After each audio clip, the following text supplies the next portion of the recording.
Hello everyone, this is Carol, and I wanted to do a follow-up from my last video on self-awareness, which was number 9, in which I spoke about the difference between the personality and individuality. What I'll be presenting to you today is the concept of unity and duality from the perspective of Jungian psychology and how it correlates beautifully with the archetypal image of the Major Arcana Tarot cards. The goal is to further understand how our mind, psyche, operates within each of us.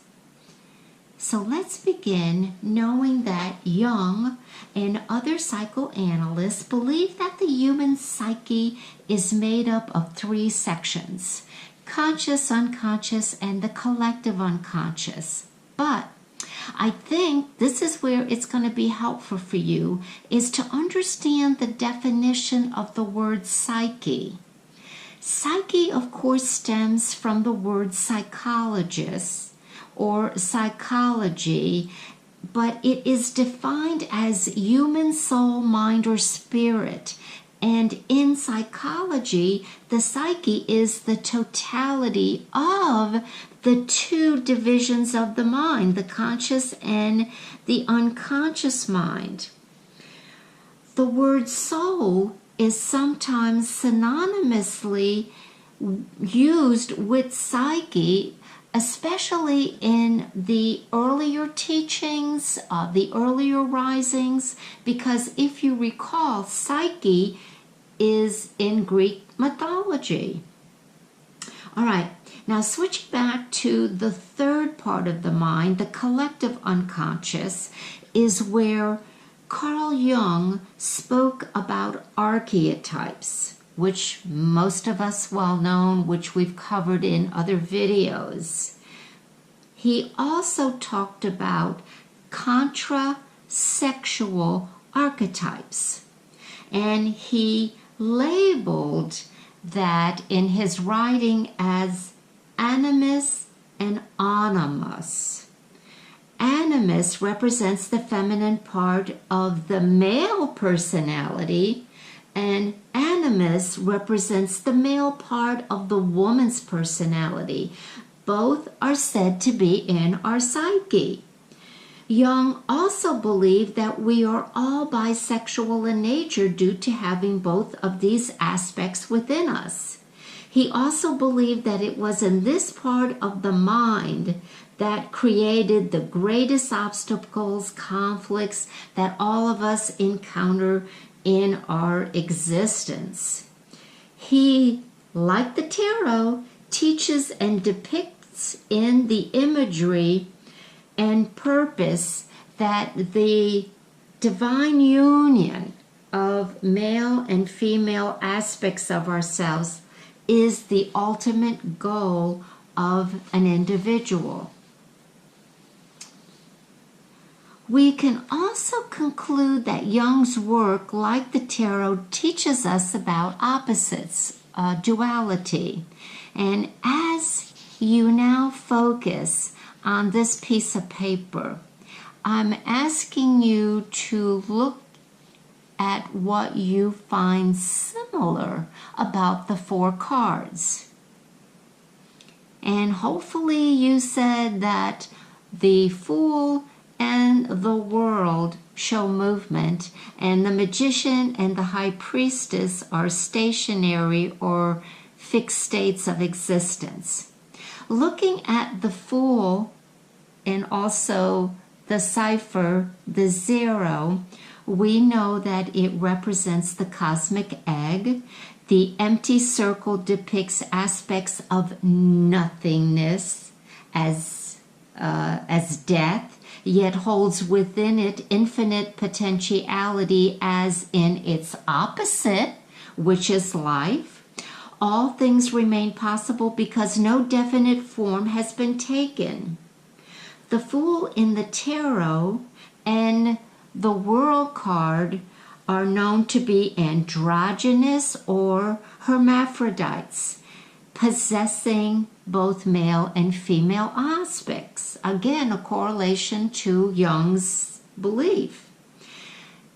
In Chinese philosophy, the symbol of the Tao is two principles interacting, and it is known as yin and yang. Yin is the black, negative, feminine, and yang, the light, positive, male. These opposing forces are actually interconnected and interdependent. Now, keeping this symbol in mind, visualize the Fool splitting off into one, a male, the magician, and two, the high priestess, a female. And he is walking the 21 paths of the tarot.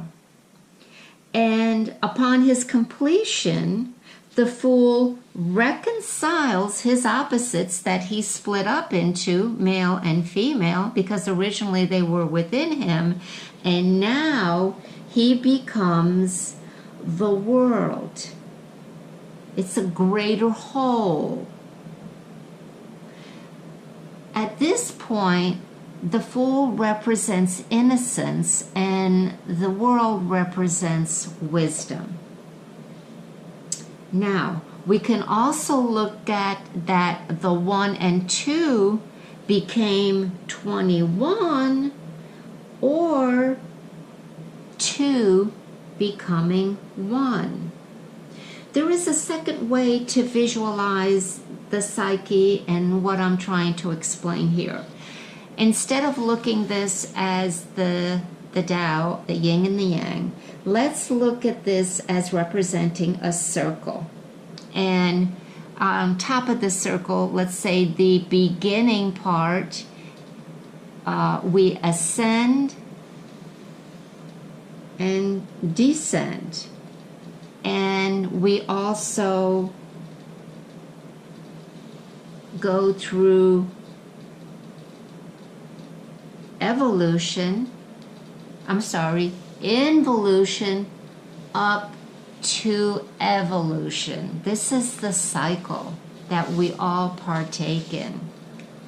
Okay, sorry about that. I want to make sure that I said that correctly. Involution, evolution. All right, now let's talk about duality of beliefs as we expanded our understanding of our psyche. What are your beliefs about yourself? Who you are? What name would you give your persona? Beliefs are a big part of how we view ourselves, how we express ourselves out into the world. And when our minds and emotions are unsteady, constantly fluctuating between the duality of right and wrong, fear and love, sin and virtue, we are living the duality of our beliefs. Our fears arises. We worry about being right, being loved, being worthy, even guilt as we wrestle with these limiting thoughts and feelings. Eventually, they play out in our behavior, in our actions, and certainly we see them being played out in our relationships. Yet, we all have the power within us to lift ourselves mentally and emotionally above these imbalances. But it is not until we become consciously aware of our dualistic nature and behaviors, and once we do, then we have a way of changing it. As was brought out in the previous video, becoming aware is a key ingredient on the path to self-awareness, as I pointed out. The individual then begins to access his will, which is represented by the magician. Now, willpower, as you know, is short-term. We are talking about willpower that is applied by consciously choosing our actions, in contrast to allowing our lives to run on automatic pilot, habitual ways, conditions that we are so comfortable with, behaviors that have been instilled in us that even though they may not work, it's like we default to them, and then we're angry with ourselves for doing it. So it's a different kind of will. It is a will that we take command of from our higher selves and then move down to create a different kind of reality for us. And it does use determination. Willpower needs not only determination, but the awareness that without it, the ego will win out. It's a battle between the two. Now, even the greatest teachers understood that there were going to be highs and lows in all of this, and not to worry, not to become discouraged, and remember that this is part of the process. Certainly, I am on the path as well as all of you, and we may sometimes just need to pause, take a break, and recharge ourselves, and then get back on, start over again, but becoming more and more aware of our thoughts. Are they limited? Are they